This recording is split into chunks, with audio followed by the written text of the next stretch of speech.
Hey, welcome to this week's Table Talk podcast. I'm Caleb. I'm here with David. We're back after a week-long hiatus because I was not here. And now I am. So we're back. He's back. Yeah.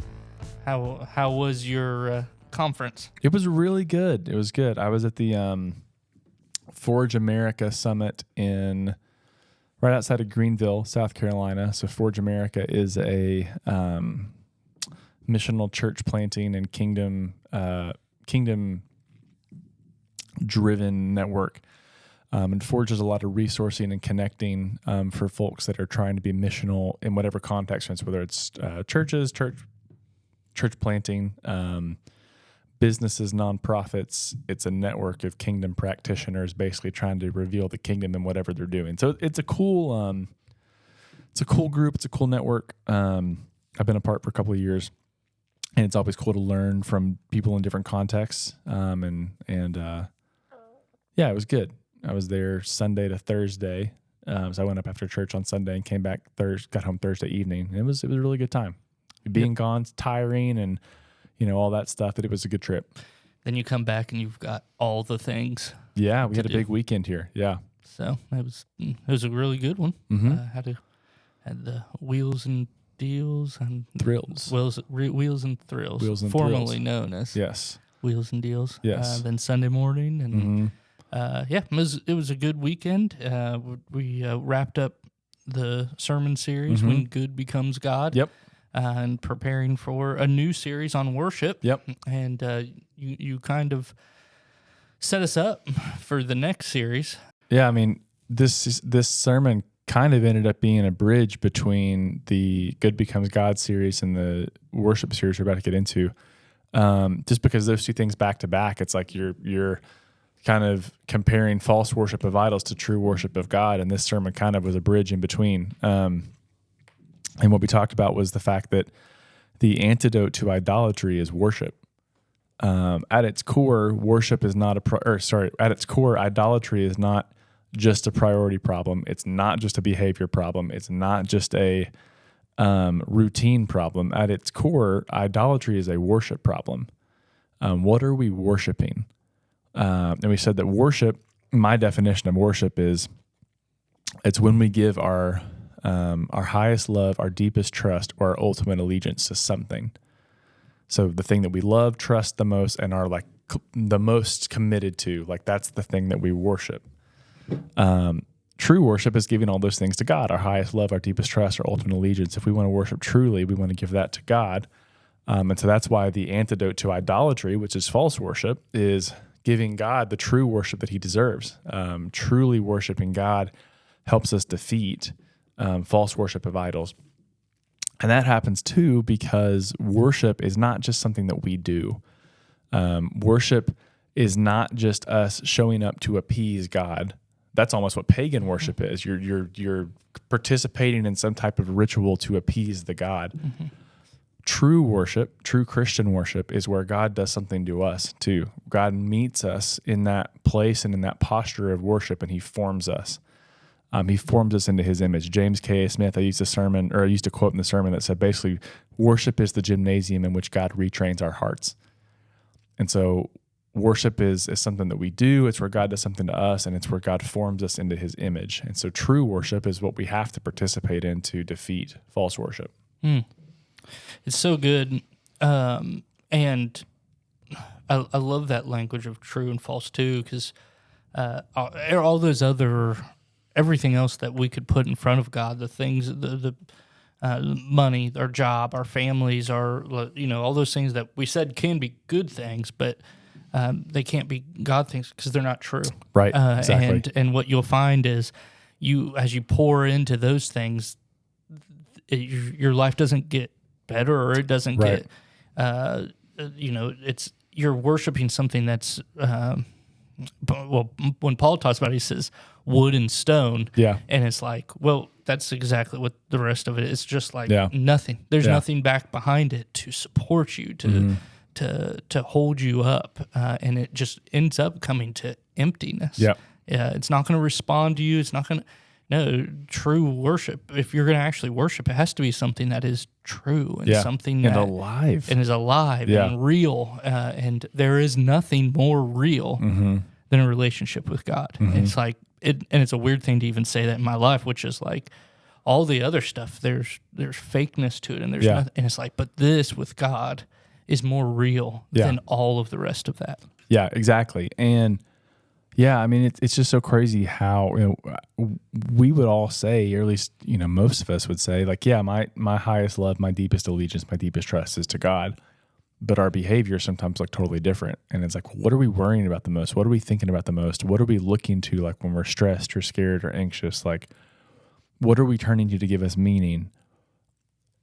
And oftentimes those things aren't God. Like, I can look in my own life at times, and even at times like currently, where it's like, if I'm anxious about something, if I'm nervous about something, my first direction may not be to go to God with it. It may be to go to a friend, or go to myself, or go to the internet, whatever. Like, go to the internet and try to Google, like, what should I do? Like, if we're taking the things that mean the most to us and we're not putting them before God first, we just need to be careful. I think sometimes we talk about idolatry, and I may even be guilty of this, and we use language that's maybe sounds harsher or more exclusive than it actually is.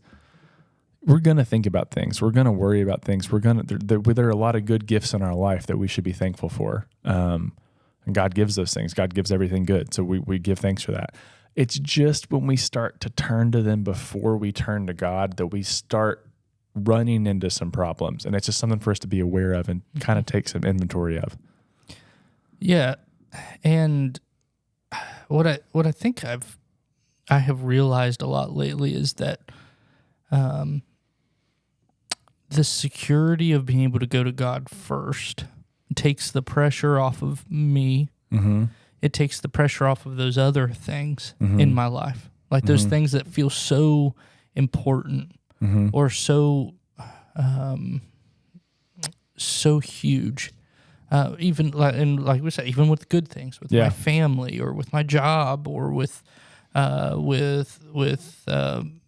whatever, health and all these other things, is what's nice about it is when I'm doing true worship to God, when I'm keeping Him first, when I'm keeping Him in front of all the rest of it, it takes the pressure off of those things to actually fulfill me.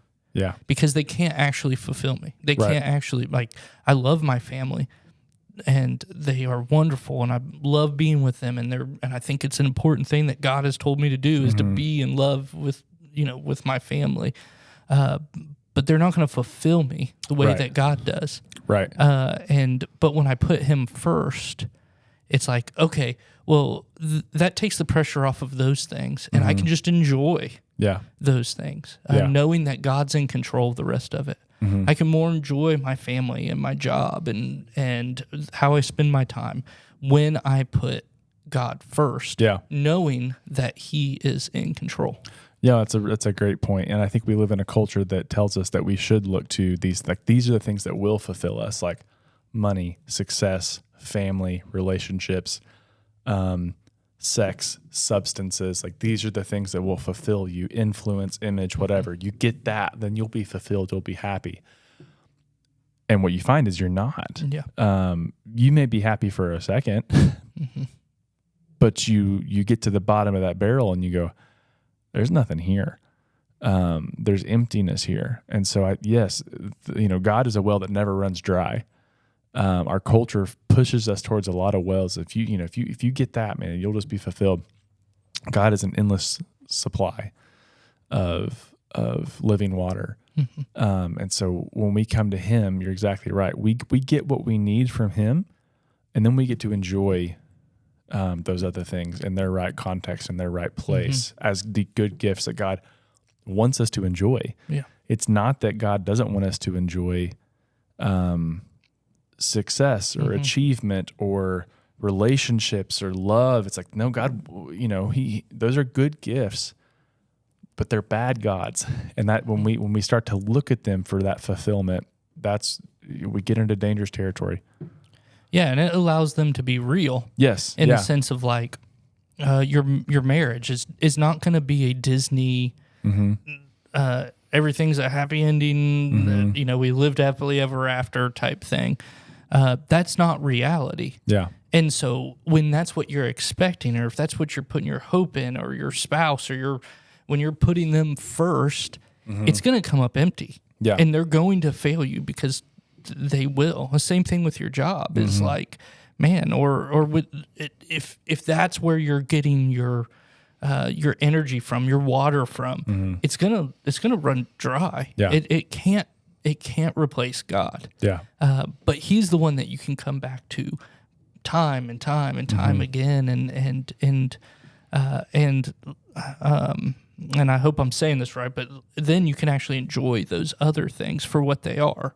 Like I can enjoy my marriage because the pressure's off Brittany. Right. To, like, for me in my marriage, the pressure is off her and it's off of me to be the one that's fulfilling the other person. We're fulfilled in God. Yeah. And so what does that mean for me and Brittany? Well, that means that we will enjoy each other. We will spend time. We will encourage each other. We will love each other.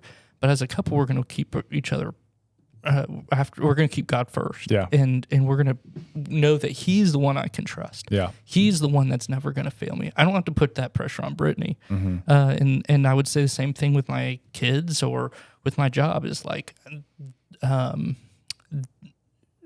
when I'm worshiping God with all that I am, everything else in my life seems to run better. Yeah. Well, and it's the idea that we talked about, I guess, in my sermon, not this past Sunday, but Sunday before. Jesus says God knows what you need. He knows you need clothes. He knows you need food. He knows you need shelter. He knows you need all these things. But the pagans run after them. But your heavenly Father sees what you need and knows what you need, and He gives them to you. He's glad to give them to you. But seek first the kingdom and His righteousness, and all these things will be added to you. Like, the problem is when we try to get these things that go into God first, they become empty things. We run to God. He provides what we need, but our ultimate need is Him. Our ultimate fulfillment is in Him. And it's just, it's so easy to get caught up in looking to other things or other people or even ourselves. Like, it's so easy. It's so subtle even at times. But that's why it's good for us to like keep our mind and our eyes on what really matters, because if we keep our eyes on Jesus, he starts to put things in their proper place. When we get our eyes off of Him, that, things get messy and painful and hurt, and we're off track. Yeah. Yeah. Really good series. I'm glad we got to do that. And it's the title of it's so good because it really, you have to think about it. Yeah. It's like when good becomes God. It's like, well, how could my family be bad? Or how could my marriage be bad? Or how could going to church? Yeah. Like, that's a good thing. How could that be? It's like, well, that can become an idol. Yep. For sure. And all of those things. So like, all those things are good, but they're not on God's level. Yeah. And so I think nailed that series. I think it was a good one and a good challenging, just even the thought process of it. Okay, well, what in my life is good that I may be putting in front of God? So I think I would encourage everybody as we're coming out of this series and going into this series on worship. Yeah. And like, what does that even look like to worship? What things are you putting before God? Yeah, no, it's great. It's a good challenge, and been a good challenge for me. And I think going into this worship, for the next couple of weeks, will be a really kind of hopefully encouraging and equipping series. So it's good. God's doing stuff. He's working. We're just hoping we're following along with Him. Yeah. And this next series, you're just going to talk about how worship is only during music on Sunday morning. That's right. Only during music. Only. Yes, absolutely. On Sunday mornings. Yes. Well, they used to call them the worship wars. Is that right? Sounds like a Star Wars movie. We're just going to talk about that. Yeah. So could you give us a little... well, it's pretty much going to be like hymns or contemporary. Okay. Choose your side. Mortal Kombat. That's all we're doing. That's all we're doing. We're gonna like, you walk in the worship center and you have to like choose hymn side or the. That's right. Yeah. And it's whoever sings louder. Whoever sings louder wins. So we'll play a hymn at the same time as playing a a contemporary worship Yeah. song. And I'm not criticizing whatever you're saying. Whatever. I think worship music is worship music. Like all good things are from God. Like it is funny how caught up about some things that we get. Yeah. But yeah, I can worship just as well as a hymn as I can a contemporary. And if I don't even contemporary anymore. I feel like such an old person. You know, this is so totally off track, but it's like Joel, this is a big thing that's happened this week. We just hired Joel to be our part-time worship minister, which is exciting and great, and it's good for the church, and I'm excited to see what happens. But I have realized, oh my gosh, I am old now. Because I'm like, Joel, like, what if we, what's a good like communion meditation song? And like something that's a little more, here's a series, like, and I'm thinking like my brain's stuck in like 2013. Yeah. And he's listing off these people I've never heard of in these songs. And he's like, you've had to have heard that, right? I'm like, nope. Like, man, I am old. So it comes for all of us. Yeah. But you know what? That's good, because that means the story is continuing. And I need to learn how to worship and participate in what God is doing in people that are younger than me just as much as people that are older than me. Yeah. I say, if you need somebody to lead a good old-fashioned 2007 praise and worship service, I can do that. You can get there? You can go? I could lead that. Yeah. You asked me to play a song that was made in the last 2 years. Yeah.